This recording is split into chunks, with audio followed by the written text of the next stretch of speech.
Ah bah, je suis bien contente d'être là, sur Basse-Terre, sur le front de mer de Basse-Terre, pour voir arriver les deux premiers de la course. C'est pas la première fois que je me trouve ici et là je suis contente, une fois de plus. Oh, j'ai pas de favoris, hein, que le meilleur gagne, hein. Bon, les favoris, c'est forcément ceux qui vont arriver en premier, hein. On sait qu'ils sont là, ils se talonnent, mais il y a quand même encore un peu de suspense, parce qu'on ne sait pas le premier qui va arriver à Pointe-à-Pitre. Ah oui, oui, oui, hein. Depuis Michael Birch et son trimaran, on n'a pratiquement plus que des trimarans. C'est vraiment formidable. Et je me rappelle d'une arrivée qui m'a marquée, parce que c'est l'arrivée de Florence Artaud en 90. C'était la première femme. Et elle est arrivée sur son bateau Pierre Ier. Et j'étais enceinte de mon dernier enfant. Et j'étais sur le point d'accoucher. La date d'accouchement, c'était le lundi. Et c'était un dimanche. Et mon mari, on habite aux Saintes, il a un voilier.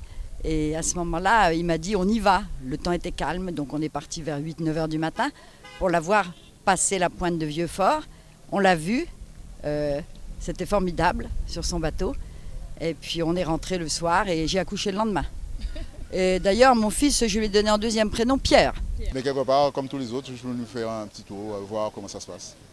Oui, ça me dit quelque chose, bien sûr. C'est un événement qui est fait tous les 4 ans et bon, ça vaut la peine de venir de temps en temps regarder. Je pense que la Guadeloupe passera ce moment-là et qu'on finalement va de l'eau, je suis en bon état.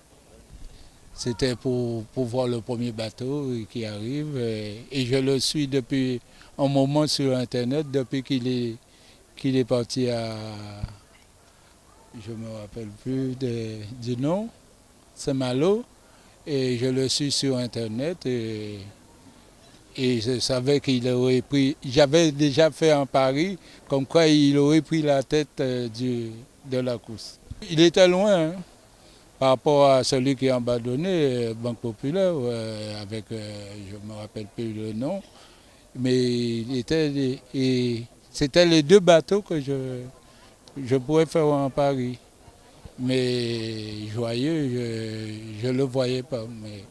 Mais comme c'est un briscard, il a déjà fait la route du Rhum plusieurs fois. Et comme le premier, il a l'âge de mon fils, alors j'ai...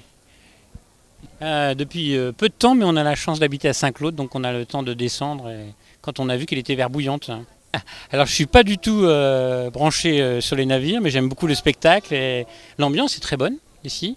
Ça c'est vraiment sympa. J'entends parler, ça me plaît beaucoup d'entendre parler français et créole.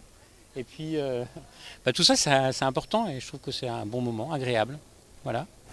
J'arrive parce que je suis la presse et comme ils ont dit qu'il est dans les environs, mais voilà. Je suis venu voir la première arrivée et j'espère pouvoir venir voir toutes les autres. Ils n'arrivent pas à 2 heures du matin. Oui, la route du Rhum, c'est tous les 4 ans. J'espère bien que la population va en profiter. Mais ça n'empêche pas qu'on n'oublie pas tout ce qui nous attend comme travail à réaliser sur le sud Basse-Terre et à Guadeloupe en général.